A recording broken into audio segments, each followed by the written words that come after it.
오늘 주시는 하나님의 말씀 다니엘서 9장 1절에서 3절까지의 말씀입니다. 9장 1절에서 3절까지의 말씀 우리 함께 읽겠습니다. 시작. 메대 족속 아하수에로의 아들 다리오가 갈대아 나라 왕으로 세움을 받던 첫해 곧 그 통치 원년에 나 다니엘이 책을 통해 여호와께서 말씀하신 선지자 예레미야에게 알려주신 그 연수를 깨달았나니 곧 예루살렘의 황폐함이 70년 만에 그치리라 하신 것이니라. 내가 금식하며 베옷을 입고 죄를 덮어쓰고 주 하나님께 기도하며 간구하기를 결심하고. 아멘. 샬롬 코리아라는 제목으로 주제 설교 중에 다시 기도라는 제목으로 해서 말씀을 나누겠습니다. 벌써 1년이 또 이렇게 돌아가잖아요. 제가 샬롬 코리아라는 이름으로 교회 내에서 우리 함께 나누기로 결정한 것은 1129일 마태복음 11장 28절 말씀은 다 내게로 오라 내가 너를 쉬게 하리라는 주님의 초청이잖아요. 거기에 플러스 1을 하면 1111장 28이 아니라 11장 29로 외우라 그랬어요. 1129일 1129일은 6.25 전쟁의 날수예요.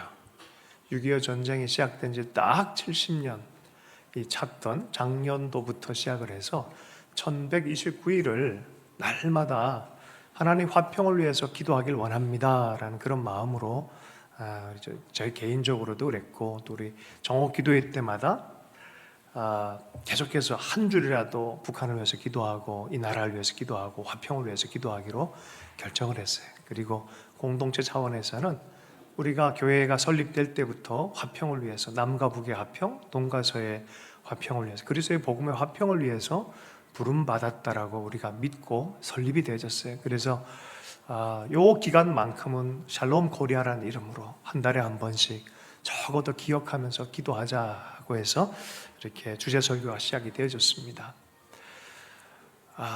나라와 민족을 두고 기도하는 게 우리나라는 특별한 마음이 있는 것 같아요. 그죠?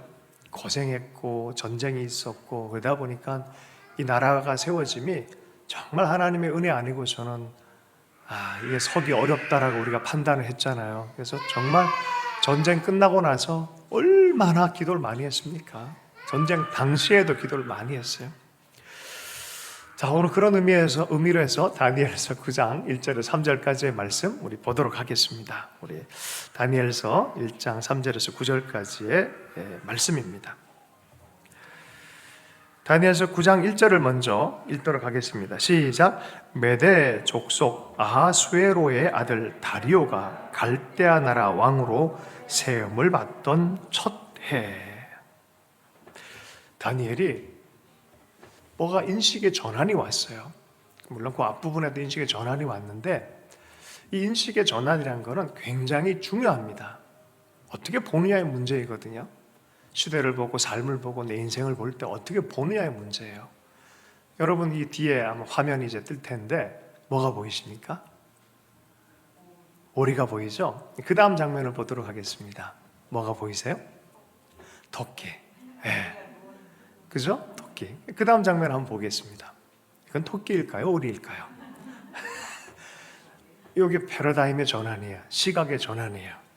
토끼로 보던 사람들은 오리로 보기로 결정을 해보고 오리로 보던 사람들은 토끼도 있다는 것을 보기 시작하는 거죠. 이게 패러다임이 과거에 이렇게 보던 것이 완전히 같은 걸 보는데 완전히 다르게 보이기 시작하는 거예요. 다니엘이 그랬어요. 포로로 15살 때 끌려왔어요. 그러다 국제정세가 막 돌아가는 걸 보고 점점 성숙해져가지고 총리가 되었죠. 국제정세에서 바벨론이라는 엄청난 제국이 갑자기 일순간에 무너져서 페르시아 제국이 되어지죠. 그런 가운데 갑자기 시각이 점점 전환이 돼요. 그러다가 예레미야서를 읽다가 시세말로 대박! 이거는 제국의 역사가 견고한 역사가 아니라 하나님의 역사가 견고한 역사구나. 이게 말씀 그대로 시대의 역사가 진행이 되고 있다는 것을 깨달아 버린 거예요. 그리고 말씀을 다시 한번 쭉 읽어보니까 모세의 말씀이나 선지자의 말씀들, 예레미야, 이사야 같은 선배들의 말씀을 읽다 보니까 야, 이거는 확실하다. 말씀이다. 우리가 포로된 것도 그 말씀의 기준을 따라서 포로가 됐구나 하면서 결단하는 모습이 바로 이 9장에서 시작이 되죠. 그래서 오늘 지금 1절을 읽었어요. 그때예요. 그때 제국의 역사가 변할 때 뭔가를 깨달았어요. 누가 왕이 됐다고 되어 있습니까? 다리오. 다리오는 페르시아, 메데 페르시아의 왕으로 세워졌지만 사실은 뒤에 역사 전체를 바꾼 건 누구냐면 고레스였어요. 다리오는 이제 2년 있다 죽어요. 다리오는 누구냐면은 고레스의 장인 겸 삼촌이에요. 장인 겸 삼촌이에요. 그러니 이 고레스의 때가 오는 것에 대해서 딱 감을 잡은 거야. 이제 2년 있으면 예레미야 말씀처럼 70년이 차는데 무엇인가 벌어지겠다라고 분명히 심상찮은 것을 깨달았어요. 2절 말씀을 한번 읽어보겠습니다. 함께 읽습니다. 시작. 곧 그 통치 원년에 나 다니엘이 책을 통해 여호와께서 말씀으로 선지자 예레미야에게 알려주신 그 연수를 깨달았나니 곧 예루살렘의 황폐함이 70년 만에 그치리라 하신 것이니라. 이게 뭔 소리입니까? 15살쯤에 예루살렘에서 바벨론에 끌려온 이 다니엘이 70년이 벌써 찬 거를 이제 개념을 잡았고요. 예루살렘이 황폐해진 것은 50년이 됐어요. 이미 나라가 망한 건 50년이 됐어요. 77이 49. 그러니까 안식년의 10번째 된 데가 50년, 49에서 50년, 그 희년이 되어진 때고요. 그리고 70년이 또 이렇게 찬 거예요, 이게. 그러니 이게 뭔가 진행이 되고 있다는 것을 어떻게 해요? 깨달았다. 뭘 통해서? 예레미야서를 통해서. 벌써 오래전에 이런 사태가 일어날 것. 벌써 오래전에 예루살렘이 포로가 될 것에 대해서 얘기를 해놨고 이스라엘이 포로가 될 것을 얘기를 했지만 그러나 70년 동안 될 것이다라고 얘기를 해놨다는 거예요. 그럼 70년이 차면 어떻게 돼요? 돌아올 거라는 거예요. 돌아올 거라는 거예요. 예루살렘의 황폐함이 70년 만에 그치리라. 그럼 돌아와야 그칠 거 아니에요. 그죠? 땅을 보면 황폐함이 끝나는 거지만 사람들은 고토에서 돌아오는 거예요. 고토로 돌아오는 것과 예루살렘의 황폐함이 끝나는 것과 같은 뜻이에요, 이게.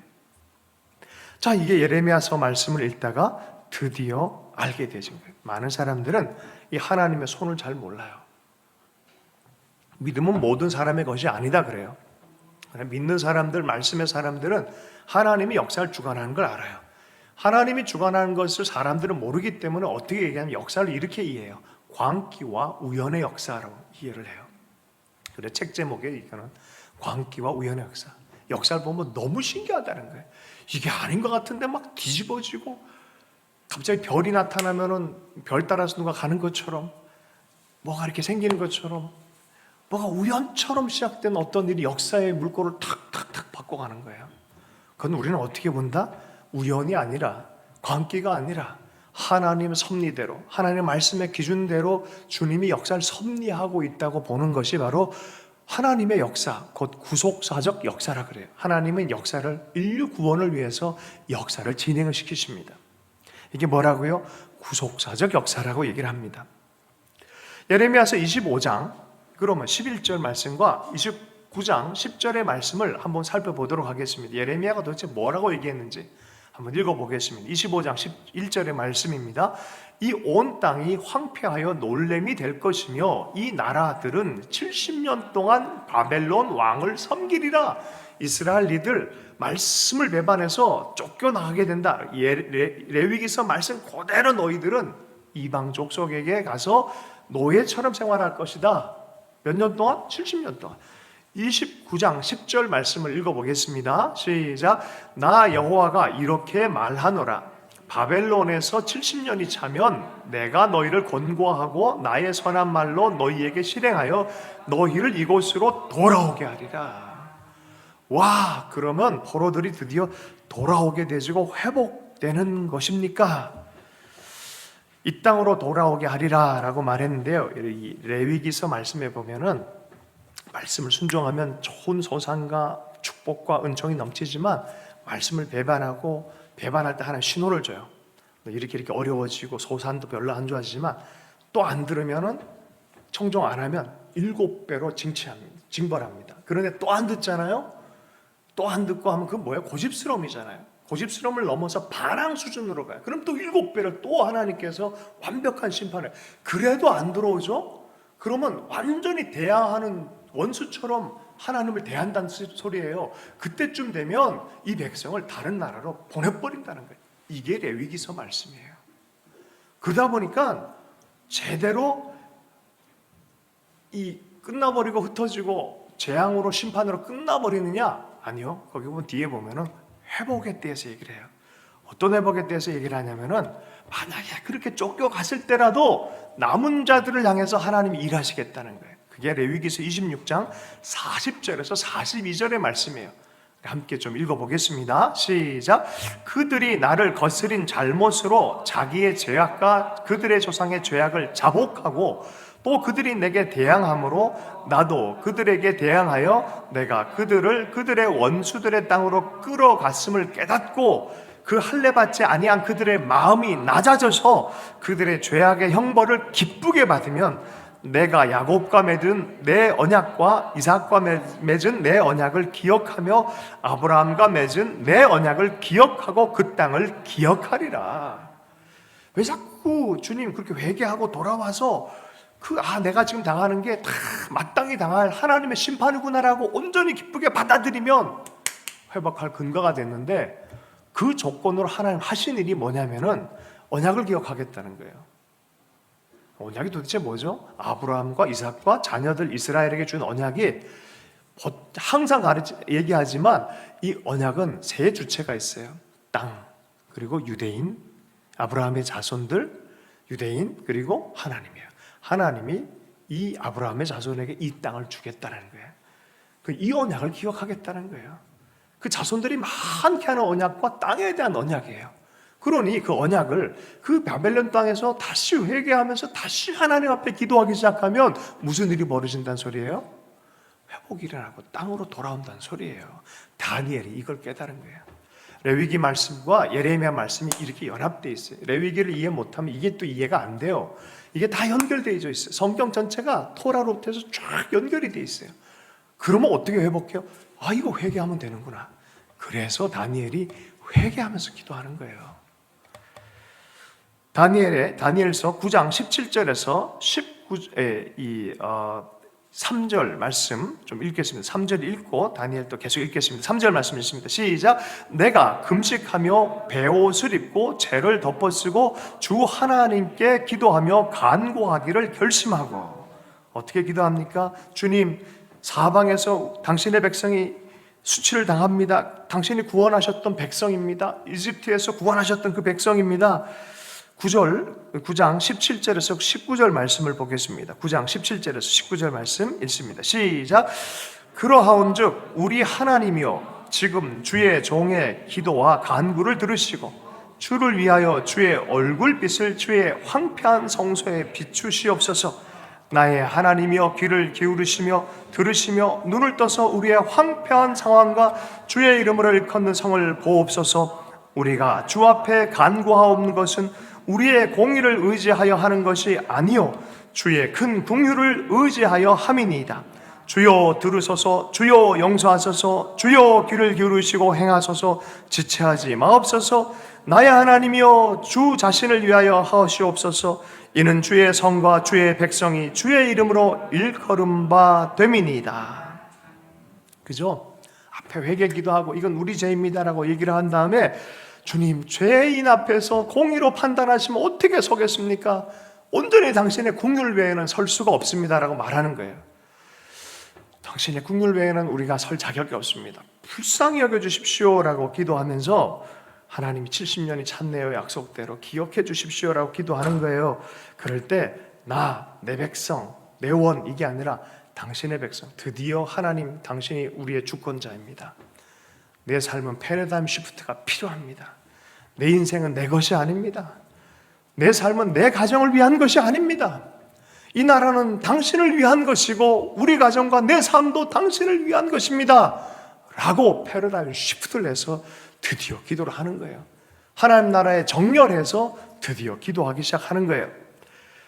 이 기도가 역사를 이루는 기도를 만들어냅니다. 15살에 끌려와가지고 85세가 되어진 다니엘을 생각해 보세요. 얼마나 감격스러운 그런 기도이겠습니까? 그리고 얼마나 기대하는 간절한 기도가 되겠습니까? 자, 그런데 이상한 일이 벌어져요. 그러면 돼야 되잖아요. 그런데요, 갑자기 천사가 와가지고 가브리엘이 와서 갑자기 야, 너 시각을 좀 넓혀야 돼. 마치 제자들이 이스라엘은요 라고 말했을 때 야, 니들 시각을 좀 넓혀.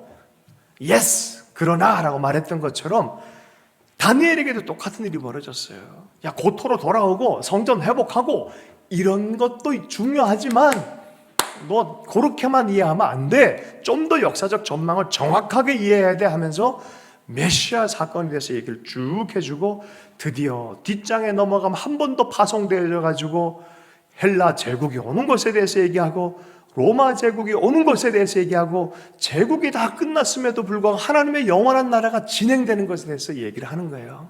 눈을 들어라. 영원한 나라가 있다.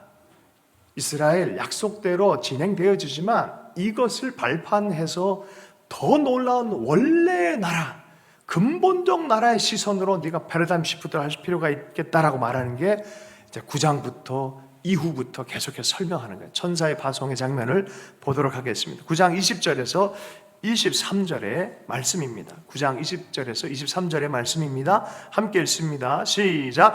내가 이같이 말하여 기도하며 내 죄와 내 백성 이스라엘의 죄를 자복하고 내 하나님의 거룩한 산을 위하여 내 하나님 여호와 앞에 간구할 때 곧 내가 기도할 때 이전에 환상 중에 본 그 사람 가브리엘이 빨리 날아서 저녁 제사를 드릴 때 즈음에 내게 이르더니 내게 가르치며 내게 말하여 이르되 다니엘아 내가 이제 내게 지혜와 총명을 주려고 왔느니라.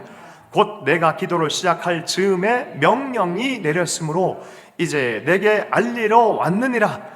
너는 크게 은총을 입은 자라. 그런즉 너는 이 일을 생각하고 그 환상을 깨달을지니라. 70년 예레미야 그 말씀을 두고 말씀 그대로 성취하기 위해 기도하기 시작한 그때 왔는데 너는 참 은혜를 많이 입었다. 거룩한 산 예루살렘 성소가 있는 그곳을 회복을 위해서 기도했지만 내가 너에게 좀 더 깊고 넓게 지혜와 총명을 주러 왔다라고 말하는 거예요. 너는 이 일을 생각하고 그 환상을 꼭 깨달을 필요가 있다는 거예요. 어떤 환상이고 어떤 깨달음입니까? 너무나 중요한 얘기를 해요. 앞부분에 제국에 대해서 얘기를 했어요. 뒷부분도 제국에 대해서 얘기할 거예요. 그런데 정말 중요한 환상이 있다라고 한 첫 구절, 그래서 9장 24절이 너무 중요한 구절이에요. 9장 24절 말씀을 한번 읽어보겠습니다. 시작. 내 백성과 내 거룩한 성을 위하여 71회를 기한으로 정하였나니 허물이 그치며 죄가 끝나며 죄악이 용서되어지며 영원한 의가 드러나며 환상과 예언이 응하며 또 지극히 거룩한 이가 기름 부음을 받으리라. 할렐루야. 다시 한번요. 허물이 그쳐진다는 거예요. 죄가 끝난다는 거예요. 영원한 의가 드러난다는 거예요. 환상, 다니엘의 환상, 예언, 예레미야의 예언, 이것이 맞아져서 놀라운 일들이 일어날 거다. 여러분, 근데 이게 다니엘 이 시대에도 시작이 맞닥뜨려지지만 이것이 주님 오시는 영원한 나라의 시작과도 궁극적으로 연결되어진 총체적인 얘기예요. 이 이야기가 다니엘의 시대만 이해해서는 이게 이해가 안 돼요. 할렐루야. 그 뒷부분에 있는 말씀을 보면 요 한 구절을 설명하기 위해서 시대적 구분을 얘기를 해요. 25절 말씀 보겠습니다. 25절부터 그러므로부터 한번 쭉 27절까지 말씀을 보겠습니다. 시작. 그러므로 너는 깨달아 알지니라. 예루살렘을 중건하라는 영이 날 때부터 기름 부음을 받은 자 곧 왕이 일어나기까지 7이레와 62이레가 지나갈 것이요 그 곤란한 동안에 성이 중건되어 광장과 거리가 세워질 것이며 62이레 후에 기름을 받은 자가 끊어져 없어질 것이며 장차 한 왕의 백성이 와서 그 성읍과 성소를 무너뜨려니와 그의 마지막은 홍수에 휩쓸림 같을 것이며 또 끝까지 전쟁이 있으리니 황폐할 것이 작정되었느니라. 그가 장차 많은 사람들과 더불어 한 이레 동안에 언약을 굳게 맺고 그가 그 이레 절반의 제사와 예물을 금지할 것이며 또 포악하여 가증한 것이 날개를 의지하여 설 것이며 또 이미 정한 종말까지 진노가 황폐하게 하는 자에게 쏟아지리라 하였느니라 하니라. 여러분, 이때부터 시작해서 종말까지 얘기를 쫙 풀어낸 거예요. 한 이레가 7년이에요. 71회에 대한 얘기를 해요. 77이 49, 490년에 대한 기간에 대한 이야기를 하는데 첫 번째는 7일에 77이 49, 49년에 대한 얘기를 하고 그리고 62일에 62 곱하기 7하면 그 연도수가 나오죠. 그리고 나머지 한 일에 한 7년에 대해서 마지막 7년에 대한 이야기를 합니다. 요 순서대로 쭉 가면요 재미난 사람이 한 명이 나와요. 누가 나오냐면 안티오쿠스라고 에피파네스 안티오쿠는 아주 유명한 정말 예루살렘에 돼지 피 뿌리고 제상 죽여버리고 하는 그런 사건이 실제 일어나요. 그리고 7년 동안 예루살렘을 초토화시켜버린 사람이 진짜 등장을 해요.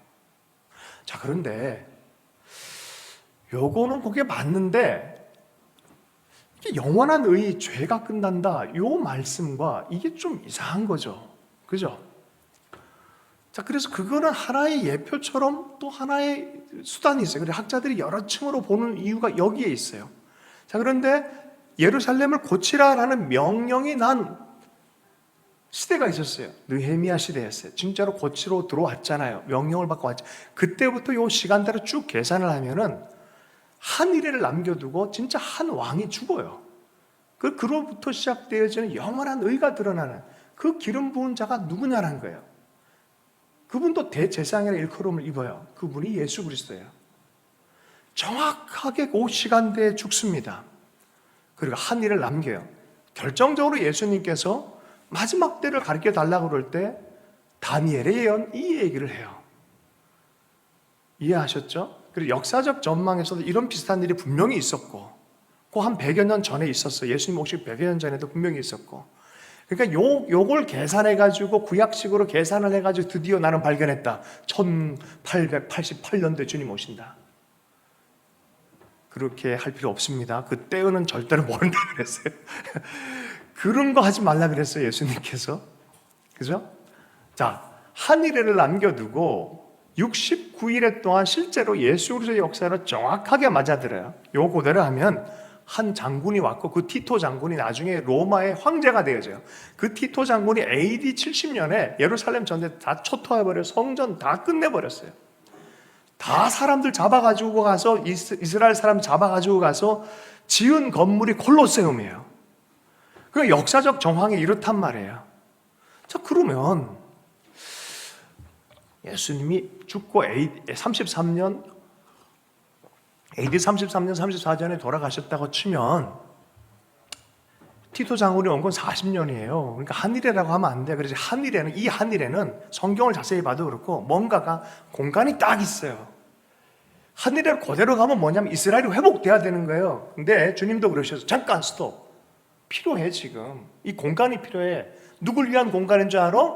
이 공간은 이방인과 온 땅을 위한 공간이야. 복음을 전해야 돼. 주님의 나라는 시작됐어. 하나님 나라는 확실해. 말씀대로 진행해. 그러나 이 시간대는 이방인을 위한 추수의 시간이야. 땅끝이 돌아오는 하나님 나라의 복음의 시간이야 라고 말한 거예요. 그래서 그 뒤에 천사가 와서 그 얘기를 한 거예요. 야, 너 이스라엘에서 끝나면 안 돼. 그 이후에 이 페르시아마저도 메데 페르시아요. 이 이란마저도 나중에 헬라, 그리스로부터 시작되신 젊은이가 나와가지고 파죽지세로 역사를 휘몰아 버릴 거야. 그 사람의 이름은 알렉산더. 실제로 알렉산더가 이스라엘을 쳐들어왔을 때 성경 말씀을 대제사장이 꺼내가지고 맞이를 했어요. 다 피해 나라가 되게 만들고 정복을 당하는데 대제사장이 흰 옷을 입고 딱 앞에 나가서 성경을 딱 펼치고 너 여기에 있다라고 얘기한 구절이에요. 그러니까 알렉산더도 그 전날에 꿈을 꿨어요. 말에서 내렸어요.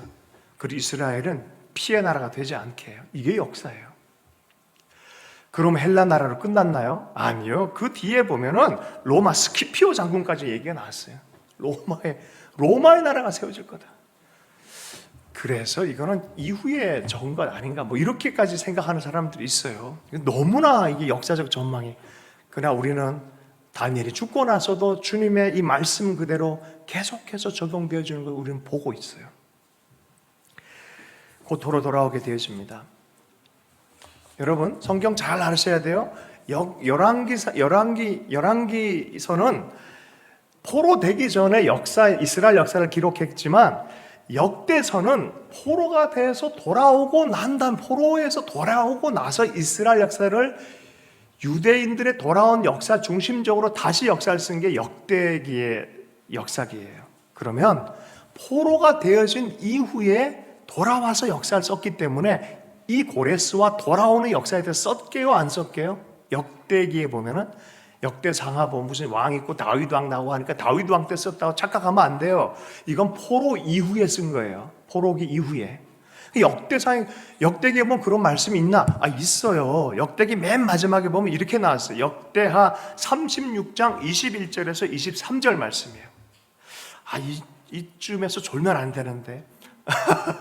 이거 잘 잡아야 성경 전체가 뚫리는데 조금 덥죠? 약간 더운 것 같아요. 조금 차갑게 좀 들어주면 좋겠습니다. 36장 21절에서 23절의 말씀, 역대하 말씀입니다. 함께 보겠습니다. 시작. 이에 토지가 황폐하여 땅이 안식년을 누림같이 안식하여 70년을 지냈으니 여호와께서 예레미야의 입으로 하신 말씀이 이루어졌더라.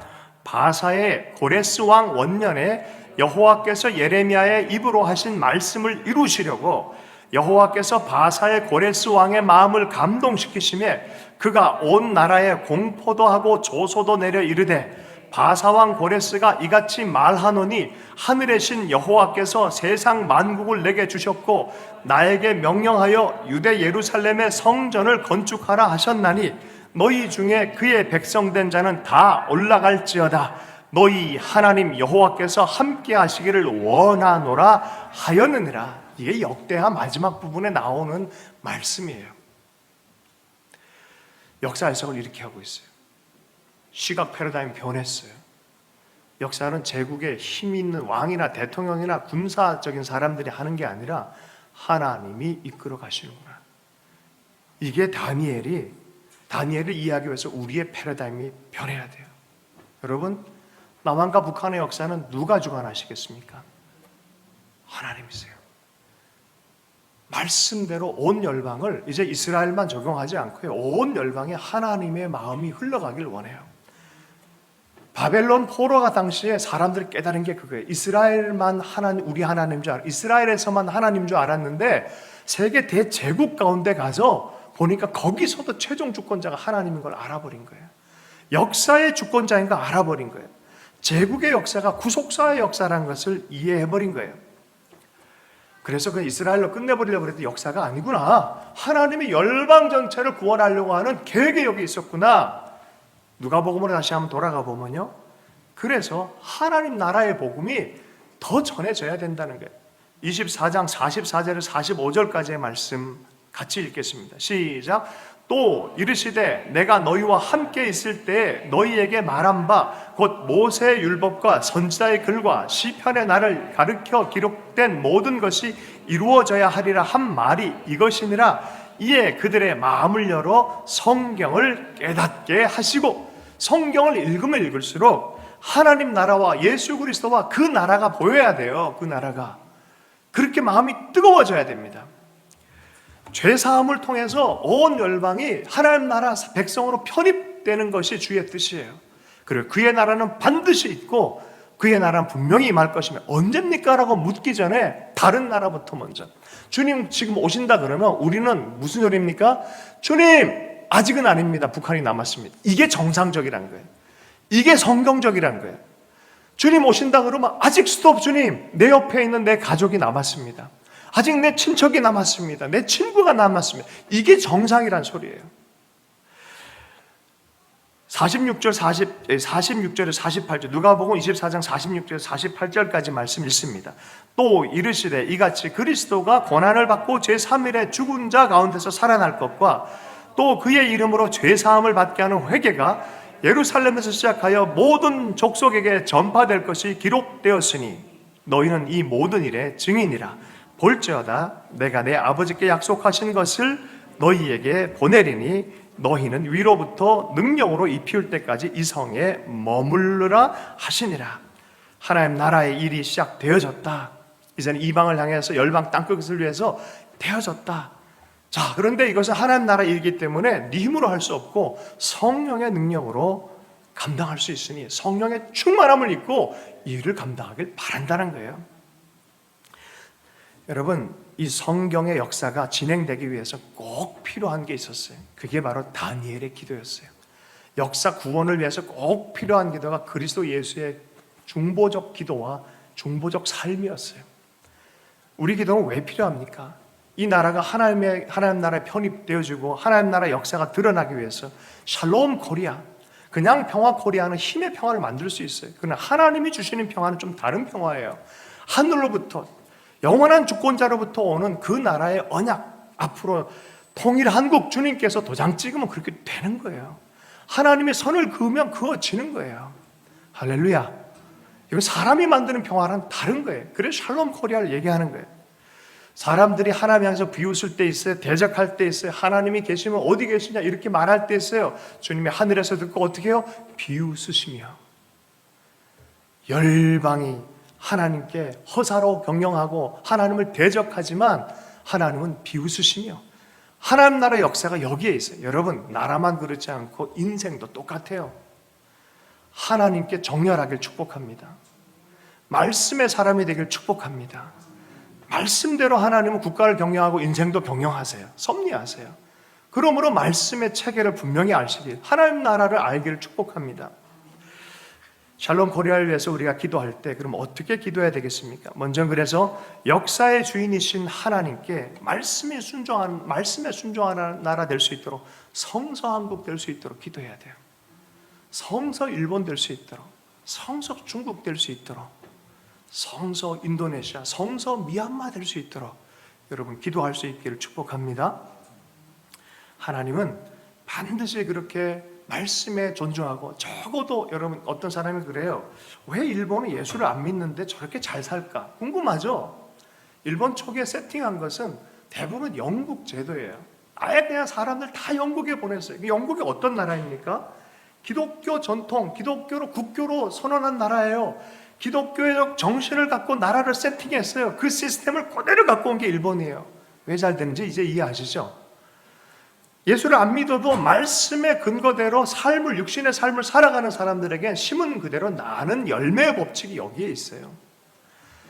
그러나 여러분, 육신으로만 잘 될 것이 아니라 영적으로 잘 되기 위해서요, 먼저 하나님 나라의 백성답게 살면서 말씀대로 살아간다면, 할렐루야, 하나님은 얼마나 많이 더 축복하시겠습니까? 저는 한국이 그나마 전쟁 끝나고 나서 전 세계에서 꼴찌에서 2번째였어요. 못 살았어요. 얼마나 비참했습니까? 그래도 여기까지 전 세계 10개국 중에 하나로 선 이유는 저는 말씀이 있기 때문에 생각해요. 말씀대로 살았고 말씀대로 기도했고 목숨 걸고 어떻게 해서라도 그 말씀대로 실행해 보려고 했던 하나님의 사람들이 있었기 때문에 그렇다 생각해요. 근데 요새는 어떤지 모르겠어요. 레위기서 26장 1절 2절에 보면은 10계명에 대한 얘기를 해요. 우상 숭배하지 말고 안식일 바로 지켜라. 여러분, 안식일 별거 아닌 것 같죠? 유대 전통에서는요, 안식일이 가장 코어 영성이에요. 중요해요. 안식일 왜 지킵니까? 하나님, 내 하나님의 선언하는 믿음이고요. 내 생산으로 살지 않습니다. 당신이 축복해 난 살 수 있습니다라는 믿음의 고백이고요. 일주일 중에 하루를 빼서 하나님 앞에 머문다는 게 쉬운 거 아니라는 거 알잖아요. 일할 게 바빠 죽겠고 오늘 이거 일하지 않으면 나는 죽게 생겼는데 어떻게 하루를 딱 떼서 안식할 수 있습니까? 땅을 안식시키라라고 말했는데 7년에 한 번 어떻게 쉬게 합니까? 그 감당이 안 돼. 이스라엘 사람도 못했어요. 지금까지도 못했어요. 그런데 안 한 만큼 그 숫자만큼 70년 동안 너희들 밖으로 나가. 이건 대표적인 거예요. 대표적인 것. 뭔 소리예요? 안식일을 안 지켜서가 아니라 너는 대표적으로 그걸 딱 들어서 보여주면서 말씀을 안 지킨 이스라엘을 얘기를 한 거예요. 말씀을 지키지 않은. 여러분, 안식일은 하나님의 임재함 안에서 하나님이 내 하나님입니다, 내 삶의 주권자는 주님입니다 라고 고백하는 거예요. 우상 숭배하지 않고 안식일을 지키고 말씀대로 살아갈 때 하나님 주시는 복이 레위기서 26장. 오늘 집에 가서 레위기서 26장 다 한번 꼭 읽어보세요. 이게 성경 말씀, 하나님의 마음으로부터 오는 생명의 법이에요. 이게 신명기에도 그대로 나왔어요. 이걸 택하면 복이고 반대로 가면 저주다라고. 저주 목록을 읽어보세요. 저주 목록 읽다가 북한에서 온 사역자가 펑펑 울었어요. 왜 운지 아세요? 북한 사회가 그렇게 변해간 게 너무나 문자 그대로 보이기 때문에 그래요. 요새 한국이 어디로 갈지 모르겠어요. 어떻게든지 말씀의 나라, 기도하는 나라로 다시 한번 돌아왔으면 좋겠어요. 그런데 그 말씀을 지킬 때 주시는 복 중에 하나가 평화다라고 얘기를 해요. 레위기서 26장 6절의 말씀에 보면 평화를 주겠다라고 말해요. 평화를 주겠다. 그 땅에 평화를 주겠다는 거예요. 여러분, 그래서 말씀을 지키며 말씀 순종하는 나라 될 수 있도록 우리가 기도할 필요가 여기에 있습니다. 두 번째는 하나님 나라 복음을 전하기 위해서 기도해야 될 줄로 믿습니다. 하나님과 평화하지 않는 상태에서 그냥 세속적인 조언만 나타난다면 오래 못 가요. 결국은 하나님 나라와 하나님과 평화하는 것이, 영원한 나라와 평화하는 것이 이 나라의 평화도 담보하는 일이에요. 먼저 해야 될 건 뭐겠습니까? 하나님 나라요. 여러분, 하나님 나라 일을 먼저 해야겠습니까? 사람 나라 일을 먼저 해야겠습니까? 급하다 보면 우리는 어쩔 수 없이 육신의 일을 먼저 하고 싶어 하는 게 우리의 인지상정이에요. 그러나 성경은 하나님 나라 일을 먼저 구하라고 말해요. 이것이 너희에게 복이 된다라고 말해요. 이사야서 53장 말씀에 그가 찔림은 우리의 허물을 위함이다 라고 하면서 그가 징계를 받으면 우리가 평화를 누리고 오라고 했어요. 우리의 평화를 위해서, 하나님과의 평화를 위해서 주님 오셨다고 말씀하셨습니다. 누가복음 2장 14절, 예수 그리스도가 나심에 대해서 이렇게 얘기를 했어요. 지극히 높은 곳은 하나님께 영광이요, 땅에는 이 하나님의 복음이신 그분, 하나님 나라의 실체이신 그분이 와서 우리에게 행할 첫 번째 임무가 뭐였냐? 하나님이 기뻐하신 사람들 중에 평화로다. 그분이 오셔야 평화가 시작되어지는 거예요. 이번에 미얀마에서 군부와 학생들, 시위대 사이에서 무릎을 꿇은 수녀 여러분 많이 보셨을 거예요. 아니, 그게 어떻게 저런 용기가 날까? 가녀린 여인 안에서 하나님을 알기 때문에, 하나님 복음을 알기 때문에 그 자리에 무릎 꿇는 거예요. 그랬더니 그 교황이 그걸 보고 이게 논평을 냈어요. 그 자리에 나도 무릎 꿇었다. 여러분, 그리스도인들은요, 하나님 나라에 알고 하나님 나라의 평화가 확실한 것을 아는 자들은, 예수 그리스도의 나라에 있는 사람들은 당연히 하나님 나라의 평화가 어떻게 임하는지 알고 있어요. 삶으로 치환되기 시작합니다. 열정을 갖고 주의 복음을 전한 사람들 되게 축복합니다. 복음이 없는 상태에서의 평화는요, 오래 가지 못해요. 그래서 우리가 통일하지만 통일이 우상이 되면 안 돼요. 하나님 나라 복음 안에서 이 나라가 평화의 국가가 될 수 있도록 기도하는 것이 순서인 줄로 믿습니다. 그래서 베드로가 고넬료 집에 가서 복음을 전할 때, 이방인 고넬료한테 복음 전할 때 이렇게 얘기를 해요. 만유의 주 되신 예수 그리스도로 말미암아 화평의 복음을 전하사. 화평의 복음이란 말이에요. 화평의 복음. 사도 바울이 아그리빠 왕 신문대 앞에 섰을 때 베스도와 아그리빠 왕 앞에서 복음을 전합니다. 그랬더니 베스도가, 야, 네가 조금만 한 시간 정도 나를 설득하려고 이렇게 그냥 얘기하냐? 네가 너무 많이 배워서 미친 거 아니냐? 했을 때 이런 얘기를 합니다. 묶여있는 상태에서. 바울이 이르되 말이 적으나 많으나 당신뿐만 아니라 오늘 내 말을 듣는 모든 사람도 다 이렇게 결박된 것 외에는 나와 같이 되기를 하나님께 원하나이다. 하늘의 평화를 먼저 당신이 맛보기를 원합니다. 영원한 구원의 평화가 무엇인지 좀 이해할 수 있기를 원합니다. 이렇게 복음을 받은 사람들은 삶으로 살아가는 사람들이 되어지는 줄로 믿습니다. 여러분, 복음의 사람이 되기를 원합니다. 옆 사람 잠깐 깨울 겸 옆 사람에게 복음의 사람이 되십시오. 복음의 사람이 되십시오. 그래서 복음 한국, 성서 한국 다음에 복음 한국을 위해서 우리는 기도할 필요가 있습니다. 그리고 그 복음의 사람, 예수에서 하나님 나라 사람이 되었을 때 드디어 복음의 안경으로 사람을 보면요, 놀라운 게 보여요. 다니엘이 깨달은 그 깨달음들이 삶 안으로 막 들어오기 시작합니다. 그 눈으로 보기 시작하면 인생의 집이 갑자기 가벼워지기 시작해요. 칙칙했던 것이 총천색으로 변하기 시작합니다. 능력을 얻기 시작합니다. 일상 가운데 놀라운 하나님의 화평이 생기기 시작해요. 화평이 생겨요. 그래서 예수를 바라보고 나오면요, 어느 순간 딱 5분밖에 그 주님 앞에 머문 시간이 5분밖에 없었는데도 내 마음이 변할 때가 있어요. 이게 복음과 하나님 나라를 경험했던 사람들이 삶을 다르게 번역시켜 버린다니까요. 내가 본 칙칙한 삶이 변한다니까요. 그래서 삶으로 살아가기 시작합니다. 이게 성령이 하는 일이에요. 우리 하나님과 우리 사이에 화평을 만들기 위해서 예수님께서 십자가를 지신 것처럼 나도 사람과 사람 사이, 하나님과 사람 사이 증언자가 되어져서 나도 그 자리에 들어가길 기뻐하는 사람이 어느 순간 되어 있는 것을 보기 시작합니다. 골로새서 1장 20절 말씀, 그의 십자가의 피로 화평을 이루사 만물 곧 땅에 있는 것들이나 하늘에 있는 것들이 그로 말미암아 자기와 화목하게 되기를 기뻐하십니다. 주님은 화평케 하는 분이에요. 절대 총칼로 나라를 만들지 않습니다. 그 나라는 십자가로 주님이 이미 건설하신 나라고 그 나라의 왕이신 분이고, 하나님은 예수 안에서 그 나라를 운영하기로 결정하신 분이세요. 그 나라는 지금도 보이지는 않지만 더 견고한 나라로 주님께 지금도 다스리고 있어요. 여러분, 그 나라의 백성으로 부름받은 사람들이에요. 이런 사람이 어떻게 총칼로 나갈 수 있겠습니까? 어떻게 무력으로 나갈 수 있겠습니까? 십자가 짐으로 나가는 거예요.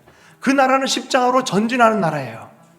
그러므로 그 나라의 복음을 온 세상 가운데 전하라. 다시 오실 것이다. 반드시 이 나라는, 세상 나라는 주의 나라가 될 것이다 라고 말씀하며, 올 때까지 너희들이 해야 될 것은 그리스도의 삶을 살아가고 복음을 전하라는 거예요. 그리고 주님의 복음의 사람으로 화평을 만들어가는 삶을 살라라는 거예요. 여러분들은 화평을 만들고 살아갑니까? 아니면 우리가 등장하면 홍해처럼 쫙 갈라집니까? 화평을 만드는 사람 되길 축복합니다. 상대에 관해서, 주변에 관해서 우리는 인지 편향성이 있어서 나밖에 안 보여요. 내 문제밖에 안 보여요. 나만 옳으면 다 옳다고 착각을 해요. 토끼라고 우겨요. 딴 사람은 오리로 보인다니까요. 하나님이 하나님 나라가 있다고 자꾸 격려하면서 얘기를 하는데, 우리 끝까지 이 땅의 것만 보면서 하나님 먹을 것 좀 주세요. 그게 우리만 그런 게 아니라 광야에서 이스라엘 백성이 똑같이 그랬어요. 똑같이 기적을 보면서도, 능력을 보면서도, 하나님 나라를 실제로 경험하면서도 계속해서 불평해요. 여러분, 하나님 나라의 사람인 것을 잊지 않길 축복합니다. 하나님 나라의 복음에 합당한 사람이에요. 이런 사람들은 십자가 복음 안에서 살아가는 사람이에요. 배제가 아니라 포용의 삶을 삽니다. 상대의 얼굴 안에 하나님의 얼굴을 보는 사람이에요. 그것을 좀 학문적인 용어로 상대의 타자성이라고 해요. 타자성. 이 사람은, 이런 사람 쉽게 규정 내리기 어려워요. 거기 안에 놀라운 아름다움이 있고 하나님스러움이 있고 내가 도달할 수 없는 무한한 전능자의 얼굴이 있어요. 쉽게 판단한 자리가 아니에요. 그래서 하나님의 마음으로 상대를 대할 수 있는 마음, 어떻게 하면 좋을까요? 나는 복음을 살고 싶은데, 말은 할 줄 아는데 몸이 안 되는 걸 어떻게 해? 그래서 웨스트민스터에 가면 무덤에 웨스트민스터 성공의 사제가 그런 얘기를 했어요. 젊었을 때는 세상을 변화시키려고 그랬고, 시간이 들면 들수록 주변을 변화시키려고, 마지막에 나이가 많이 들어오니까 나 자신이 제대로 변했더라면, 변한 내 모습 보고 사람들이 많이 변했을 텐데, 그걸 써놓은 거예요. 그게 이제 무덤에다 써놓은 거죠. 여러분, 진짜 복음의 사람이 된다면 변한 내 모습 보고, 내 속에 그리스도가 계시고 내 속에 하나님 나라가 있는 걸 보고 얼마나 많은 사람들이 변하겠느냐. 복음의 사람 되길 원합니다. 말씀을 좀 마무리하면서, 한경직 목사님이 미국에서 유학했을 때, 그때는 일제시대였어요. 공부를 너무 잘했기 때문에 박사학위까지 다 받아놓은 상태였는데 돌아가시게 생겼는데 폐병이 걸렸어요. 그래서 하나님께 기도했어요. 하나님, 딱 3년만 살려주십시오. 그럼 내가 조선에 돌아가서 복음 전하겠습니다. 그랬단 말이에요. 그런데 어떻게 됐게요? 살아나셨어요. 1년 동안 요양 가운데 기적처럼 살아났어요. 그리고 박사학위도 다 포기해버리고 돌아오셔가지고 교회를 섬기다가 또 전쟁의 소문들, 또 일제가 너무 많은 어려움들이 있을 때 또 쫓겨나기도 하고 뭐 이런 일이 생기면서 보리론이라고 아이들 돌보는 고아원 갖고 또 갈 곳 없는 사람 모시는 그곳에서 섬기면서 날마다 나라 위해서 기도하는데 어느 날 갑자기 환상이 열린 거예요. 회색의 교회들, 큰 건물들, 석조 건물이 세워지고 거기로 사람들이 사방에서 오는 것을 환상이 보인 거예요. 그 순간 깨달은 거예요. 아, 일제는 무너진다. 그냥 그거 봤잖아요. 그 교회가 세워지는 걸 봤고 사람들이 자유롭게 신앙생활하는 걸 봤단 말이에요. 그 어려운 시즌에. 그러니까 일제는 무너진다는 믿음이 생기는 거예요. 내 인생 괴로워 죽는 분, 나 정말 죽었으면 좋겠다 싶은 분들 계시죠? 그 순간에 10년 이후에 여러분이 환상을 본다면, 근데 그 10년 이후의 환상 중에 영광스러운 하나님의 기름 부음 안에서 세워짐이 있고 놀라운 역사가 일어난다면 여러분 그 하루가 절망스럽겠습니까? 아닌 거죠. 똑같아요. 인생의 방향이 딱 결정되는 거예요. 다니엘이 역사를 견딜 힘이 거기서 나왔어요. 봤어요. 하나님이 행할 걸 봤어요. 말씀을 통해서 봤어요. 하나님 나라 환상을 통해서 봤어요. 그러니 그냥 살 수 있겠습니까? 삶이 확 변하는 거죠. 하나님의 예언자로서, 하나님의 거룩한 백성으로서 살아가는 거죠. 여전히 그렇게 주님 지켜보는 것을 믿는 거죠. 한경직 목사님이 어쨌든 이후에 많은 일들을 행하셨고요. 사도 바울도 마찬가지예요. 사도 바울 사역에서도 뭐 좋은 일만 있겠습니까? 로마로 가길 원했는데 죄수로 갈 거 생각도 못했는데 죄수로 가게 됐어요. 배는 파손했어요. 그러니까 막 위라굴로 태풍을 만나가지고 다 죽게 생겼어요. 저 군사들도 잡아가는 군사도 두렵고 잡혀가는 바울도 두려운데 하나님께서 또 말씀을 하셨어요. 사명의 사람에게. 사도행전 27장 24절 25절 말씀 읽고 말씀 마무리하겠습니다. 바울아 두려워하지 말라. 내가 가이사 앞에 서야 하겠고 또 하나님께서 너와 함께 항해하는 자를 다 내게 주셨다 하였으니 그러므로 여러분이여 안심하라. 나는 내게 말씀하신 그대로 되리라. 하나님을 믿노라. 여러분 보세요. 세상에 교회가 있는 것처럼 보여요. 마치 세상에 꼭꼭 붙들려서 붙잡혀가는 느낌이 들어요. 그런데 이 장면에서는 이 죄수 바울이 어느 순간 그 배에 타고 있는 276명을 위로하고 격려하고 영적인 선장이 되어져서 격려하면서 세워가면서 나아가고 있습니다. 이게 영적 힘이에요. 이게 하나님 나라의 힘이에요.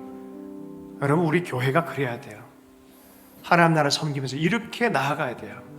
세상 정치로 내려가서도 안 되고 이쪽 봐 저쪽 봐 얘기해서도 안 되고 하나님 나라의 관점에서 그의 나라를 섬기는 주님의 사람이 되도록 로마가 멸망했을 때 아이고 하나님 나라 끝났네라고 기독교인들이 생각하고 많은 사람이 비난을 했어요. 그래서 어거스틴이 그랬어요. 망한 건 로마이지 하나님 나라가 망하지 않았다라는 거예요.